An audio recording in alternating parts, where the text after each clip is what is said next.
आखिरी रात इमरान खान काम डालेंगे और पूरी पाकिस्तान के अंदर अनाउंसमेंट करेंगे कि जनाब ये बंदे जो है हमारी तरफ से खड़े हुए हैं। सपोज कर लें कि आखिरी रात उन बंदों को गायब कर दिया जाता है, मंजर से गायब कर दिया जाता है, या उनकी पार्टी को तोड़ दिया जाता है, या बल्ले का निशान छीन लिया जाता है, या तहरीक इंसाफ का नाम भी उनसे छीन लिया जाता है, तो उस सूरत में क्या होगा? आने वाले दिनों में देखना होगा कि ऊंट जो है वो किस करवट बैठता है। और पाकिस्तान के अंदर जो इंटरनेशनल डिप्लोमेसी है उसके तहत पाकिस्तान में अमरीकी पॉलिसी पाकिस्तान में ही आगे 2024 के बाद रिस्टोर होगी, या चाइना और रशिया की पॉलिसी के तहत इमरान खान को रिस्टोर किया जाएगा, वो आने वाले दिनों में हमें देखना होगा।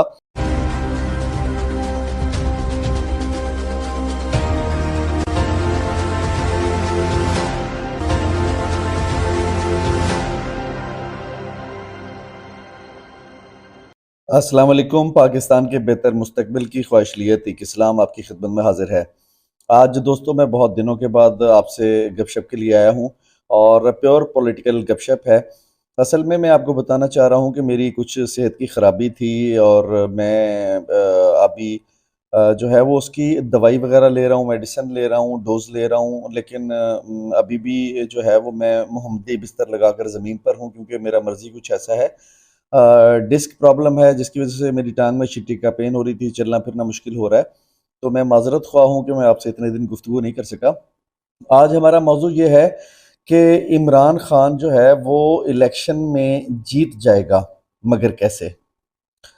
इस मौजू पर आज हम गुफ्तगू करेंगे, लेकिन आप दोस्तों से गुजारिश है कि आप पहले हमारे चैनल को सब्सक्राइब करें, हमें सपोर्ट करें, बेल आइकन को दबाएं, नीचे कमेंट्स भी किया करें, हमारी गलतियों को नोट किया करें और नीचे कमेंट्स जो है वो ज़रूर किया करें। चलिए आइए दोबारा गुफ्तगू शुरू करते हैं। जी वेलकम बैक। सबसे पहले मैं ये बताना चाहूँगा कि देखिए दुनिया के अंदर अगर कोई भी लीडर, जिस तरह से भुट्टो था, भुट्टो की जब अक्सरियत हुई तो आप उसको रोक नहीं सके, लेकिन अगर आपने रोकने का एक तरीक़ाकार ढूंढा तो उससे भुट्टो तो मर गया, लेकिन उसकी पार्टी के लोग, उसकी बेटी समेत जितने नीचे तक लोग थे वो सारे के सारे जिंदा हो गए, उनकी पॉलिटिक्स भी जिंदा हो गई। और आपने देखा कि पिछले 40 साल से या 50 साल से उसकी सियासत जिंदा है और पीपल्स पार्टी जो है वो सिंध से मुंतखब होती आ रही है। आप जोर लगाकर भी इस पार्टी को ख़त्म नहीं कर सके। लिहाजा सबसे पहली बात मेरे हिसाब से जो इस्टेब्लिशमेंट के जहन में इस वक्त गूंज रही है वो ये है कि जनाब इमरान खान को वो मारने की कोशिश नहीं करेंगे, लेकिन एक वक्त शायद ऐसा आए कि जब पाकिस्तान के ताकतवर लोग जो हैं वो इस तरफ भी सोचना शुरू करें। लेकिन फिलहाल इमरान खान साहब कैसे कामयाब होंगे, ये हमारा आज का मौजू है। सबसे पहली बात तो यह है कि इतने ज़्यादा हालात जब तंग हो चुके हैं कि हर किसी को उठाया जा रहा है, ख़वातीन हों, मर्द हों, सब लोगों को उठाकर जेलों में बंद किया गया, उन पर जुल्म किए गए। और पाकिस्तान के अंदर मेरा नहीं ख्याल कि कोई बड़े से बड़ा पहाड़ जो है उससे भी प्रेस कॉन्फ्रेंस ना करवाई गई हो 9 मई के बारे में, और उनको जो है वो ये ना कहा गया हो कि जनाब मैं तहरीक इंसाफ छोड़ने का ऐलान करता हूँ। बड़े बड़े पिलर्स गिर गए, बड़े बड़े लोग गिर गए, बड़े बड़े लोगों ने प्रेस कॉन्फ्रेंस की, पार्टी से अलहदा हो गए। और जो लोग तराने गाते थे, इब्रारुल हक जैसे लोग, वो भी जनाब हम छीन के लेंगे आज़ादी, तुम्हारा बाप भी देगा आज़ादी। तो वो आज़ादी लेने से ऐसे भागे हैं जैसे जो है वो समझ लें कि बिल्ली को देखकर जो है वो कबूतर दुड़की लगा देता है, लेकिन वो फिर भी पकड़ा जाता है। खैर, हम ये बताना चाहेंगे कि इमरान खान साहब जो है वो उन्होंने क्या लाएमल ऐसा इख्तियार किया है कि जिसकी वजह से वो कामयाब होने जा रहे हैं। सबसे पहली बात तो यह है कि देखिए, आप इमरान खान पर पाबंदी लगा देते हैं इलेक्शन से पहले। आप इमरान खान पे पाबंदी लगाकर उसको जो है वो उसकी पार्टी को भी ख़त्म कर देते हैं, बल्ले के निशान को भी ख़त्म कर देते हैं, तहरीक इंसाफ को भी ख़त्म कर देते हैं, लेकिन आप ये नहीं ख़त्म कर सकते कि वो उसकी जो है वो एक नए निशान पे, एक नई पार्टी के नाम पर, एक किसी भी चीज़ के ऊपर जो है वो लोग खड़े ना हों और लोग जो है वो मुंतखब ना हों और लोग आए ना। देखिए उसके एक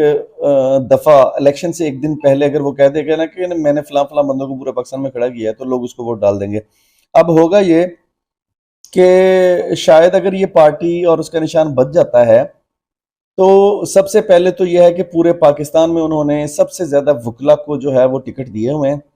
वकीलों को टिकट देने की वजह यह है कि वकीलों की जो पार्टी है बहुत स्ट्रांग पार्टी है, और कहा जाता है कि इस्टेब्लिशमेंट को मत्था देने वाली ये जो पाकिस्तान के अंदर कोई जमात है, कोई तंजीम है, तो वो वकला बरादरी है। तो इस टफ टाइम देने वाली जो एक तंजीम है, जो वकला बरादरी है, उसको ज़्यादा जो है टिकट बांटने की सबसे बड़ी वजह यह है कि इस टफ हालात में उनको उठाना, उनको घरों से उठाना और ये सब मामला उनके साथ करना बड़ा डिफिकल्ट है, तो इस वजह से उनको टिकट देने का कहा गया है। अब पूरे पाकिस्तान में वकला बरादरी के मेन लोग चुने गए हैं, बड़े बड़े पिलर्स को चुना गया है, जिसमें एक हल्के के अंदर शायद दो दो तीन तीन लोगों को सबसे पहले मतलब टॉप पे ये इलेक्शन लड़ेंगे, अगर वो नहीं लड़ेंगे तो फिर ये लड़ेंगे। तो इस तरह करके पहले तहरीक इंसाफ के प्लेटफॉर्म से लड़ने वाले लोगों की एक लिस्ट बनी है। अगर तहरीक इंसाफ के लोगों को उठा लिया जाता है तो उनके पीछे जो है आज़ाद इलेक्शन लड़ने वाले ये लोग होंगे, उनको भी आखिरी रात अनाउंस किया जा सकता है।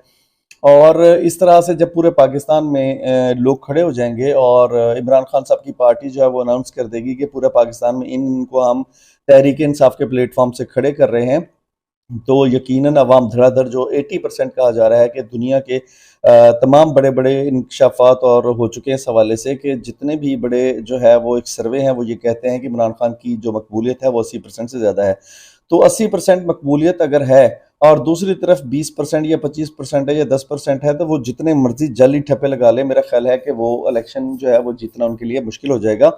अगर वो इसमें धांधली नहीं बल्कि धांधला भी करते हैं। तो इस वजह से आखिरी रात इमरान खान काम डालेंगे और पूरी पाकिस्तान के अंदर अनाउंसमेंट करेंगे कि जनाब ये बंदे जो है हमारी तरफ से खड़े हुए हैं। सपोज कर लें कि आखिरी रात उन बंदों को गायब कर दिया जाता है, मंजर से गायब कर दिया जाता है, या उनकी पार्टी को तोड़ दिया जाता है, या बल्ले का निशान छीन लिया जाता है, या तहरीक इंसाफ का नाम भी उनसे छीन लिया जाता है, तो उस सूरत में क्या होगा? उस सूरत में ये होगा कि जो आज़ाद इलेक्शन लड़ने वाले लोग हैं उनको पीछे से पुशअप किया जाएगा और आखिरी रात में या सुबह सुबह जिस दिन इलेक्शन होगा उस वक्त ताकि ये मुस्लिम लीग नून के अजाब से बच सकें, तो उस वक्त आखिरी टाइम पर जो है उनकी अनाउंसमेंट की जाएगी कि इनका ताल्लुक जो है वो इमरान खान से, आप इसको वोट डालें। अगर वो आज़ाद उम्मीदवार होंगे, सिर्फ इमरान खान का नाम जुड़ने की वजह से जनाब धड़ाधड़ पूरे पाकिस्तान में उनको वोट डालेंगे और वो इलेक्शन जीत कर जो है सामने आ जाएंगे। अब अगर अगर इलेक्शन जीत जाता है इमरान खान, तो उसका क्या होगा? ऑब्वियसली इसको काउंटर करने के लिए एस्टेब्लिशमेंट ने तो कुछ सोच के रखा होगा कि हमने इसको काउंटर कैसे करना है सिचुएशन को। और अगर जीत जाता है इमरान खान तो उसका क्या होगा? उसका ये होगा कि एक अदद वज़ीर आज़म भी अनाउंस किया हुआ होगा, जो एक पार्टी को मैनेजमेंट करने वाली जो एक इस वक्त समझ लें कि उनकी कोर कमेटी है और उनकी जो मैनेजमेंट है, उन्होंने जिस वज़ीर आज़म को इमरान खान के कहने पे अनाउंस करना है, तो सारे जितने भी जो है वो होंगे इमरान खान के नाम पर वोट लेने वाले या आज़ाद उम्मीदवार या कुछ भी है, वो एक प्लेटफॉर्म पर जमा हो जाएंगे और जमा होकर प्लेटफॉर्म पे वो क्या करेंगे कि जमा होने के बाद उनको जो है वो इमरान खान के साथ जोड़ दिया जाएगा और इस सूरत में कौमी असम्बली के और सूबाई असम्बलियों के उनके जो है वो सीटें बहुत ज़्यादा बढ़ जाएंगी। इस सूरत में वो अपनी हुकूमत बना लेंगे और जब हुकूमत बनाने की पोजीशन में आ जाएंगे, आप जानते हैं कि पाकिस्तान के अंदर सबसे ज़्यादा फर्स्ट ऑर्डर जो होगा, जो पहला ऑर्डर होगा वो होगा कि इमरान खान साहब को रिहा किया जाए, पहला एग्जेक्टिव ऑर्डर। और उसके बाद जो है वो अगर उनकी शख्सी ज़मानत देनी पड़ती है, शख्सी ज़मानत देने के 2-3 दिन के प्रोसीजर के बाद इमरान खान साहब को छुड़वा लिया जाएगा। और अगर 2/3 मेजॉरिटी से इमरान खान की पार्टी जीतती है तो वो आइन में तरमीम करेगी और सदर भी जो है वो ये ऑर्डर जारी कर सकता है कि बतौर सदर जो है वो इमरान खान को के तमाम केसेस, तमाम चीज़ें माफ़ करने का ऐलान करके इमरान खान को जो है वो जेल से छुड़वा सकते हैं और इस तरह इमरान खान भी बाहर आके वज़ीर आज़म बन सकते हैं। यहाँ पर अब मैं ये बताना चाहूँगा कि इमरान खान जो है वो तैयब उर्दुगन से जिस वक्त 2002 में तैयब उर्दुगान गालिबन जो है वो अरेस्ट हुए थे और उसके बाद अरेस्ट होने के बाद उन्होंने जेल के अंदर से जिस तरह से इस्टेब्लिशमेंट को शिकस्त दी थी, वो तमाम ट्रेनिंग, वो तमाम बातें तैयब उर्दुगान से शेयर करके पाकिस्तान में आए हैं और उसी तरह से इस्टेब्लिशमेंट से लड़ाई कर रहे हैं जिस तरह से तैयब उर्दुगान ने की थी। और तैयब उर्दुगान जेल में बैठकर जब इलेक्शन लड़े थे और कामयाब हुए थे और 2/3 मेजॉरिटी के साथ जो है वो ये फैसला दिया गया था कि तैयब उर्दुगान को बाहर निकाला जाए और उनकी रिहाई हुई थी, सेम उसी पैटर्न के ऊपर जो है वो इमरान खान को भी इलेक्शन जीतने के बाद मेरा ख्याल है कि उनके हाथ एक बड़ा ज़बरदस्त फार्मूला आया हुआ है और उस फार्मूले को लेके वो आगे चल रहे हैं और जेल से इलेक्शन लड़ेंगे और जेल से इलेक्शन लड़ने के बाद जनाब जो है वो जीत जाएंगे और फिर बाहर आएंगे। अगर तो उनके लिए हालात इतने ज़्यादा ख़राब कर दिए जाते हैं कि उनकी पार्टी के और जिन जिन पर इस्टेब्लिशमेंट को शक होगा अगर उनके बंदे उठा लिए जाते हैं तो ये एक नया वतीरा, नई चीज़ें अगर सामने आती हैं तो फिर इमरान खान साहब जो है वो कैसे इलेक्शन लड़ेंगे और कैसे अपने लोगों को इस इलेक्शन में कामयाब करेंगे, ये आने वाला वक्त ही बताएगा। लेकिन तैयब उर्दुगन का जो फार्मूला है वो पाकिस्तान में अप्लाई किया जा सकता है। जो जेल से तैयब उर्दुगन ने इलेक्शन लड़े थे और इस सूरत में वो जो है पाकिस्तान के अंदर इलेक्शन लड़के जो है वो जीत सकते हैं। अब हम डिस्कस करेंगे कि क्या इस्टेब्लिशमेंट को कभी इमरान खान की ज़रूरत पड़ सकती है। तो मैं ये कहूँगा कि जो दुनिया के हालात हैं, जो इस वक्त फ़लस्तीन के हालात हैं, वहाँ पर जो है इसराइल और फ़लस्तीन की जंग हो रही है। ईरान सपोर्ट कर रहा है हिज़्बुल्लाह को और इसके अलावा हमास भी आए दिन हमले कर रहा है इसराइल की फ़ौजों के ऊपर। तो ये इस वक्त जो घन गरज है वहाँ पर और जंगी हिकमत अमली जो अपनाई जा रही है, ये तीसरी जंग अज़ीम की तरफ मामलात बढ़ रहे हैं। तो ऐसी सूरत में जिस वक्त पूरी दुनिया के अंदर इसराइल के ख़िलाफ़ और फ़लस्तीन के हक़ में इमरान खान के बयानात पूरी दुनिया के सामने पड़े हैं और इसराइली इस्टेब्लिशमेंट ने इसको जेल में डलवाकर साबित किया है कि वो अब भी ताकतवर है हमारे पाकिस्तान में। तो यहाँ से इमरान खान जब ये समझ लें कि दुनिया के हालात ख़राब होंगे और इंडिया को हमारे ऊपर लादने की कोशिश की जाएगी और आगे मोदी का इलेक्शन आ रहा है और वो पाकिस्तान के ऊपर हमला करके इलेक्शन जीतने की कोशिश करेंगे और लोगों की हमदर्दियाँ लेने की कोशिश करेंगे, तो यहाँ पर नवाज शरीफ या शहबाज शरीफ या जरदारी तो इस काबिल बिल्कुल भी नहीं है कि वो पाकिस्तान के अंदर जो है वो अपनी हुकूमत को बरकरार रख सकें। उनके लिए हुकूमत बरकरार रखना मुश्किल हो जाएगा। अगर सपोज कर लें कि 2023 के इलेक्शन के बाद वो आ भी जाते हैं तो उनके लिए आगे हुकूमत बरकरार रखना मुश्किल हो जाएगा, क्योंकि आगे जो जंगी हिकमत अमली और जो सीरियस एक आपको एक पैटर्न लेना पड़ेगा पाकिस्तान के लिए, तो वो यहाँ पर बरकरार रखना बड़ा मुश्किल हो जाएगा। और इसके बाद जो है वो एस्टेब्लिशमेंट को दोबारा एक दफ़ा से जो है वो इमरान खान की याद आने लगेगी और इमरान खान जो है वो उस वक्त बड़ा कीमती होगा और इमरान खान को एस्टेब्लिशमेंट याद करके मेरा ख्याल है कि वापस लेके आने की कोशिश करेगी। और वापस आने का एक दूसरा मरहला ये भी है कि मेरे ख्याल है सितंबर या अक्टूबर में अमेरिका में इलेक्शन होने हैं, तो 60% से ज़्यादा मकबूलियत जो है वो बताई जा रही है ट्रंप की। और जो बाइडन की पार्टी अगर हारती है, ट्रंप जीतता है, तो ट्रंप जो है वो इमरान खान को लाइक करता है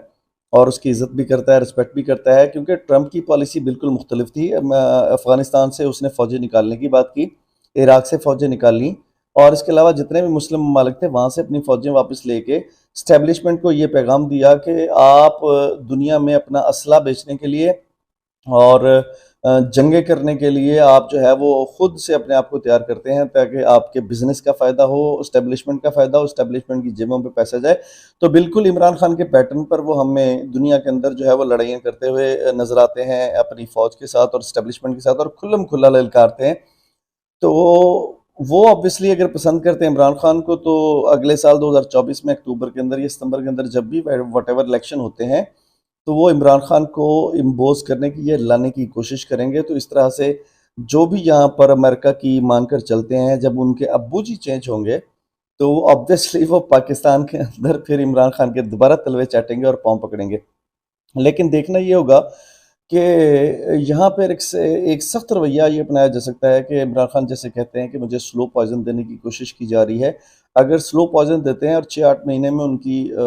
छोड़ने के बाद, यानी 2-4 महीने के बाद अगर वो उनको छोड़ते भी हैं और वो आहिस्ता-आहिस्ता जो है वो स्लो पॉइजन की वजह से मौत के मुँह की तरफ जाते हैं, तो ये एक बड़ा डिफ़िकल्ट जो है वो मामला हो जाएगा। अगर इस जगह से आके इमरान खान बच जाते हैं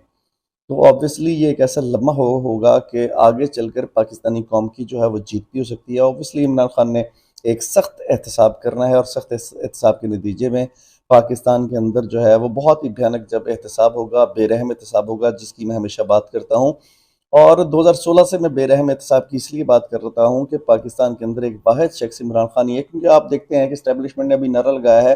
कि हम जी एहतसाब करवाएंगे और एहतसाब करेंगे। तो अगर तो एहतसाब देखें, करप्ट लोग कभी भी एहतसाब नहीं कर सकते। पाकिस्तान की इस्टेब्लिशमेंट जिसमें सिविल ब्यूरोक्रेसी शामिल है, वो एहतसाब कैसे करेगी? वो तो दोनों हाथों से और दोनों पाँव से पाकिस्तान लूटने में मसरूफ़ है। तो अभी तो पाकिस्तानियों की आंखों से जो है वो पर्दे हट चुके हैं और वो समझ चुके हैं कि किसका क्या रोल है। तो इन सारी चीज़ों को देखते हुए मेरा ख्याल है कि पाकिस्तान के अंदर अगर कोई बिलीव करता है किसी पर, तो वो इमरान खान है। इमरान खान जब आएंगे, और उसकी ये भी वजह है कि रूस जो है वो रूस की किस तरह खुल खुला के इमरान खान ने जो है वो फेवर की थी। चाइना की फेवर की थी और खुल्लम खुल्ला जो है वो अमेरिका को ललकारा था और अक़वाम मुत्तहिदा की तकरीरें भी आपके सामने पड़ी हैं। तो इस सारी सिचुएशन में जो बैकडोर डिप्लोमेसी है उसमें जो इंटेलिजेंस एजेंसियां हैं ऑब्वियसली रूस की और चाइना की पाकिस्तान में काम कर रही हैं और सऊदी अरब भी चाहता है चाइना के कहने पर कि पाकिस्तान के अंदर जो है वो इमरान खान को लाया जाए। उसकी वजह ये है कि एक चाइना ने जो सपोर्ट किया था सऊदी अरब को, तो सऊदी अरब ने अपना पैगाम जो है वो शाह सलमान को भिजवा दिया था कि पाकिस्तान के अंदर इस बंदे को रिस्टोर करवाना है। उसकी बेसिकली वजह ये है कि जिस वक्त पाकिस्तान के अंदर अजारादारी कायम करना चाहता है अमेरिका और इसराइल इंडिया की, तो इंडिया की इजारादारी तोड़ने के लिए इस वक्त जो सबसे साजगार बंदा है वो इमरान खान है और नवाज शरीफ तो दोस्ती चाहते हैं अमेरिका उससे, इंडियन से। तो दोस्ती करने वाला बंदा ऑब्वियसली कभी भी चाइना की पॉलिसी को सपोर्ट नहीं करेगा। चाइना ने इस खिते के अंदर जो अपनी इन्वेस्टमेंट की है उसकी हिफाजत के लिए ऑब्वियसली एक स्ट्रॉन्ग लीडर की ज़रूरत है और स्ट्रॉन्ग लीडर इमरान खान ही है। ऑब्वियसली चाइना और रशिया और इसके अलावा सऊदी अरब अपनी अपनी जगह पर इंटरनेशनल डिप्लोमेसी के तहत वो अपनी फोर्स कर रहे होंगे पाकिस्तान की इस्टेब्लिशमेंट को कि आप इसको रिस्टोर करें, लेकिन हमारी जो इस्टेब्लिशमेंट ऑब्वियसली उसका ज़्यादा रुझान अमरीकी इस्टेब्लिशमेंट की तरफ है। तो यहाँ पर एक बड़ा सख्त मैच पड़ा हुआ है। आने वाले दिनों में देखना होगा कि ऊँट जो है वो किस करवट बैठता है और पाकिस्तान के अंदर जो इंटरनेशनल डिप्लोमेसी है उसके तहत पाकिस्तान में अमरीकी पॉलिसी पाकिस्तान में ही आगे 2024 के बाद रिस्टोर होगी या चाइना और रशिया की पॉलिसी के तहत इमरान खान को रिस्टोर किया जाएगा, वो आने वाले दिनों में हमें देखना होगा। तो ये था आज का हमारा मौजू। इंशाल्लाह ताला एक नेक्स्ट मौजू के साथ बहुत जल्द आपकी खिदमत में हाजिर होंगे। मुझे पूरी उम्मीद है कि ये व्लॉग और इन्फॉर्मेशन आपको पसंद आई होगी और मैं बहुत उम्मीद के साथ आपसे गुजारिश करूँगा कि काइंडली मेरे बैकग्राउंड को ना देखें। मैं एक नॉर्मल से माहौल में बैठकर ये वीडियो बना रहा हूँ, लेकिन आप ये देखें कि अगर आपको ये इन्फॉर्मेशन बहुत स्ट्रॉन्ग और अच्छी लग रही है और आपके इल्म में थोड़ा सा भी इजाफा हुआ है, तो ये मेरा हक बनता है कि आप मेरे चैनल को सब्सक्राइब करें, बेल आइकन को ज़रूर दबाएं और इसके अलावा कमेंट्स में ज़रूर आएँ। आपके कमेंट्स मुझे आगे बढ़ाएंगे और मुझे आगे जाने का जो है वो ज़रूर हौसला देंगे। इंशाल्लाह ताला मैं आगे इसी तरह बढ़ता रहूँगा, आपके लिए अच्छी से अच्छी वीडियोस लेके आता रहूँगा। बहुत बहुत शुक्रिया। बहुत जल्द आपकी खिदमत में एक नई और अच्छी वीडियो लेके हाज़िर होऊँगा यहीं से, इसी जगह से। बहुत बहुत शुक्रिया। पाकिस्तान ज़िंदाबाद।